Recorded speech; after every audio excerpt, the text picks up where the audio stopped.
Basically, this is just a real quick, brief overview of what you need to do, you know, livestock-wise, cattle-wise, during a flood and after a flood.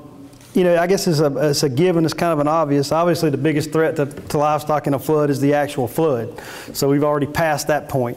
A few of the things that we want to hit, though, and almost all of this is just strictly common sense, but it's some things you want to think about now and some things you're going to need to think about in the spring as well, and as you're going into the winter. You know, obviously beyond the immediate threat, which is, I guess for the most part, his imminent threat to livestock has passed, is you want to make sure you go through those pastures, ride through the pastures, make sure there's no metal, no junk that's been washed into those pastures that could injure the cows or get hung up on their feet. And then you need to go evaluate your hay sites. And Marion, in this handout, Marion's got a picture of Bermuda grass hay bales standing in a hay field that are probably 2 feet deep in water.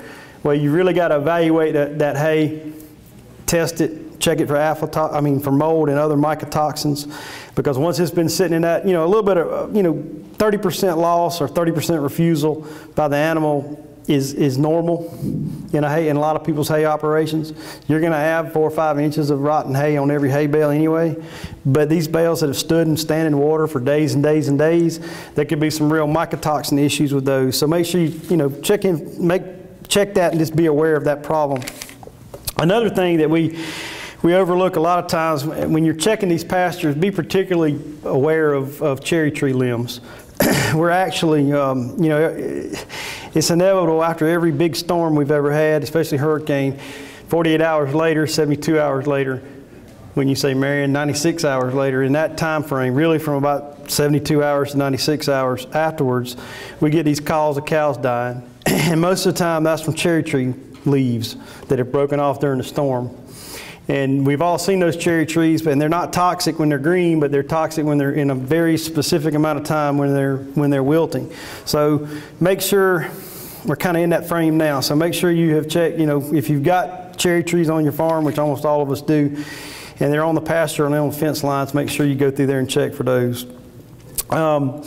Just a couple other things real quick. We're in that critical time when we need to be planting winter grazing, and we need to be getting it in. We're right in the smack dab middle of it. And so one thing you need to look at is, can you stand up with a no-till drill? Can you prepare this land? And one option you may want to think about, if you don't normally plant ryegrass can just be spread. You can just take regular annual ryegrass. There's 3 or 4 varieties we recommend: Jumbo, Marshall, Big Boss. And you can take those varieties, or the ryegrass, and just put them in a slinger, sling them out, and they'll actually germinate just like that. You don't actually have to plant them. And you don't get as good a stand, but it'll work. So that's something to think about. If instead of planting cereal rye or wheat or something of that nature, you may want to sling some ryegrass out there on some of this wetter ground that you can't get to, that you would normally get to. Another thing to watch out for, especially as we go into the spring, is obviously, I'm going to let Marion talk just a touch about this next little part, but obviously there's going to be a good bit of weed. There could be a good bit of increased weed pressure in these pastures next year. So if you haven't sprayed with a Graze-On or Surmount type product or 2,4-D type product in a couple of years, you could see some weeds emerge in the spring that you're not normally seeing, or it'd be a little heavier, because this rain, as it washes in and out of the woods and comes through these fields, is definitely going to bring some weed seed in it. The other thing is, remember that nitrogen and N and K and potassium are very water mobile. And so if you've already foraged some of this, if you've already fertilized some of this winter grazing or this winter forages, you better go back and kind of reevaluate that, because if you got a lot of water that went through there, most likely your nitrogen and K or potassium are gone. The other thing I'm going to let Marion's going to touch on this for just real quick is, in 2013, when we had that really wet summer and then a brutally cold winter and an ice storm, I think some of y'all may have seen it. We had a lot of stand loss in Bermuda grass, stand death. It's too early to evaluate that right now, but I'm going to let Marion talk about just a little bit about that, because that's something else you're going to have to look out for. Thank you, Scott. None of us have forgotten 2013. We, at least in the low country where I came from, we had 50, 60 plus inches of water most all year. And then the ice storm, we had a sleet storm and then an ice storm, 2013-14. and we had tremendous amount of winter kill in Bermuda grass. Our potassium levels in the soil are directly related to our winter hardiness, and that's something we need to think about. We've got a lot of fields. Bermuda grass doesn't like wet feet, okay? And we've got a lot of fields that's planted in Bermuda grass and planted in some marginal dirt for Bermuda grass. So we saw a lot of winter kill on our heavy dirt. Once Bermuda grass is underwater for several days or several weeks, the root tips begin to die once that oxygen is depleted in there. So that's something we kind of need to take a look at. We can help y'all next spring looking at these roots and stuff and trying to decide, you know, whether they're alive or not. Oklahoma State has a good website there that shows some, you know, difference between live roots, dead roots on Bermuda grass. I've got some pictures, and we'd be glad to help you with that. The other thing I wanted to talk about is we're going to be getting back in the field here shortly. Remember 2013, we had a lot of equipment bogged down.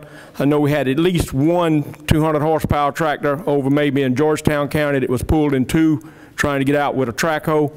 We lost several back windshields to tractors, some radiators in the counties that I work in with chains breaking and whatnot. So y'all need to be particularly careful out there when y'all trying to extract this equipment out of this bog, you know, when we do get back in the field. Purdue does have an excellent publication that I'm going to get my hands on. We moved a lot of them back in 2013. I call it the Get Unstuck book. It's safely extracting farm equipment from the bog. We're going to get our hands on it. I've twisted Dr. Dobbins' ear back there a while ago, and we're going to try to get some out for y'all because I think it will be, you know, very timely publication for us. Thank you, Scott. All right. Thank you, Marion. That's about all we've got. I do want to point out that there's a lot of resources on the Clemson website, in particular the Livestock and Forages website. Dr. Andre's new bulletin that he put out this week is in here. I'll bring it in here and put it on the stage in just a minute. It's in the other room. Also, don't forget the Livestock Poultry Health page. Dr. Parr and his crew, I guess what you would say they're really in charge of the livestock end of the emergency response, but on extension. But there's a lot of resources there as well too. So if y'all got any questions, don't hesitate to give any of us a call. Thank you.